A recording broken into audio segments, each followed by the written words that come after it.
नमस्ते फ्रेंड्स, कैसे हैं आप सब। उम्मीद करती हूँ आप सब जहाँ कहीं भी होंगे स्वस्थ होंगे, अपनी फैमिली के साथ मज़े में और मस्त होंगे। मैं भी स्वस्थ हूँ, मस्त हूँ और मज़े में हूँ।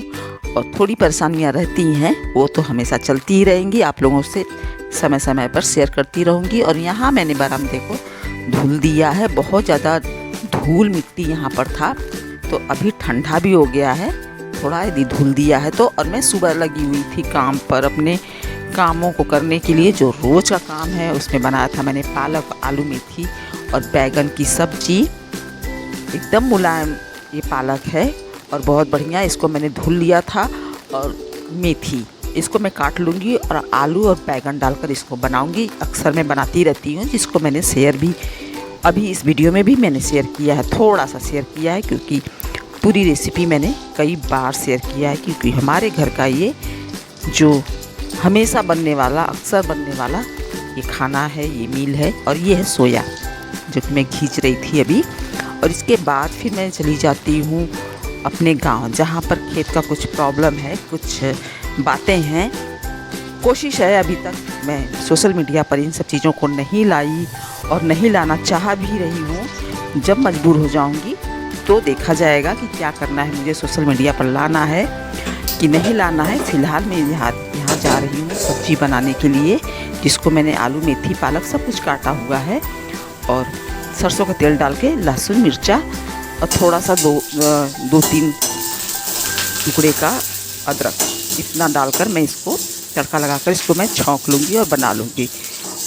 मैं गांव गई थी बाइक से, करीब हमको 80 किलोमीटर करीब जाना और आना दोनों हुआ मेरा, जिसमें कि मैं एकदम थक गई। और रास्ते में धूल, कंस्ट्रक्शंस का काम रोड पर चल रहा है, सरकारी जो है वो सब, उसकी वजह से बालू, धूल और गर्मी तो है ही है। मैं बहुत थक गई, 2-3 दिन उसकी थकान ही मिटाने में लग गया, क्योंकि बाइक से गई थी तो आँख में पूरा धूल भर गया था। और मेरी सब्ज़ी देखिए तैयार हो गई थी। और यहाँ मैं बैठी हूँ अपने गांव के दरवाजे पर, बस थक कर जैसे ही गई हूँ यहाँ बैठी हूँ, बस यहाँ पे बैठे बैठे ही मैं वापस आ जाती हूँ काम करने के लिए खेतों में, जो भी ज़रूरत था। और यहाँ पर मैं आप लोगों से थोड़ा सा बात भी कर रही थी, जबकि शोर आ रहा था, वहाँ पे लोग बैठे थे तो लोगों का आपसी जो बातें कर रहे थे उसका भी शोर आ रहा था। और खेत में एक जगह थ्रेशर भी चल रहा था। और गांव में दुर्गा जी का जो पूजा होता है उसका भी डीजे वगैरह चल रहा था, तो इसलिए मैंने उसका सब शोर आ रहा था, इसलिए मैंने इसको थोड़ा सा धीमा कर दिया आवाज़ को। और मैं दरवाजे पर बैठी हूँ, मेन दरवाज़ा जो है घर का, उस पर बैठी हूँ। और यहीं पर बैठी मैं, थोड़ा पंखा चल रहा था वहाँ पे, तो बैठी हुई थी। कमरे में अपने नहीं गई, आंगन का हिस्सा थोड़ा सा दिख रहा है सामने से। मैं अपने कमरे में नहीं गई, क्योंकि जाने का कोई मतलब ही नहीं था। इनफैक्ट मैंने दरवाज़ा भी नहीं देखा और कि मेरे दरवाजे पर क्या हालत है। दरवाज़ा एकदम यहाँ से अंदर की तरफ बिल्कुल नहीं गई, मैं यहाँ से ही वापस आ गई। और धूल से मेरी आंखें खुल नहीं रही थी, इतना धूल भरा हुआ था। अभी इंतज़ार कर रहे हैं कोर्ट से, जो हमारे खेत पर आएंगे जायज़ा कर लेने के लिए, उसकी इंक्वायरी करने के लिए, देखने के लिए कि कहाँ पर कैसे किसने क्या किया है, तो उनका वेट कर रहे हैं। और अब यहाँ पे देखिए मैं, वो आए हुए हैं और इंक्वायरी कर रहे हैं। ये जो सामने घर बना हुआ है बिना प्लास्टर का, जहाँ पे वो खड़े थे, वो किसी ने बनवाया है। अब ये जो कमरा बना है ये उनके हिस्से में है कि हमारे हिस्से में है, किसका हिस्सा है उस खेत में, ये सब जो इंक्वायरी के लिए आए हैं वो सब बताएंगे। बाकी कार्रवाई तो हम लोग अपने हिसाब से पूरी कर रहे हैं कि कहीं हमारे खेत में तो नहीं है।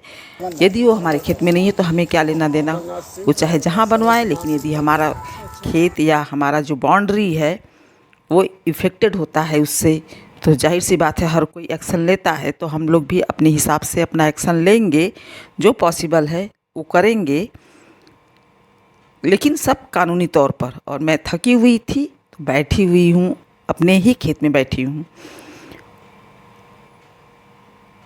सारा चीज़ कानूनी तौर पे करते हैं। हम लोग जाकर किसी से बातचीत नहीं करते, लड़ाई झगड़ा नहीं करते, क्योंकि ये सब करने का कोई मतलब नहीं है।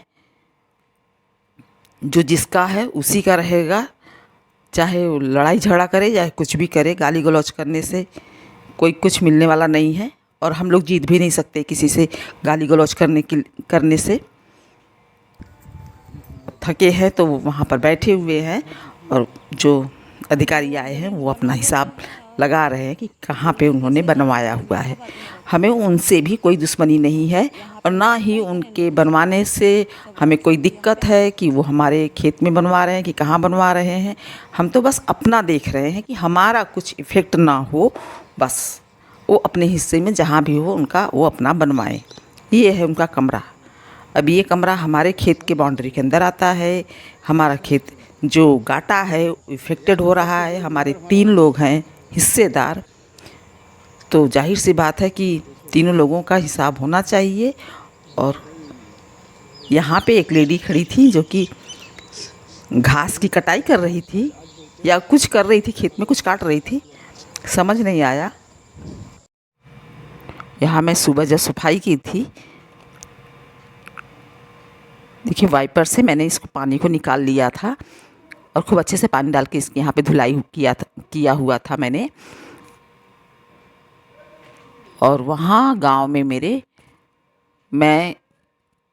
मेरे गांव का जो दूरी है वो तो 60 किलोमीटर है, लेकिन उसके भी आगे मुझे जाना था, जिसकी वजह से मेरा 80 किलोमीटर जाना और 80 किलोमीटर आने तक का सफ़र हो गया बाइक से ही। तो 2 दिन मैं पूरी तरह से बस इतनी थकी हुई थी कि आँखें मेरी खुल नहीं रही थी, पूरा धूल से भरा हुआ था मेरा आँख।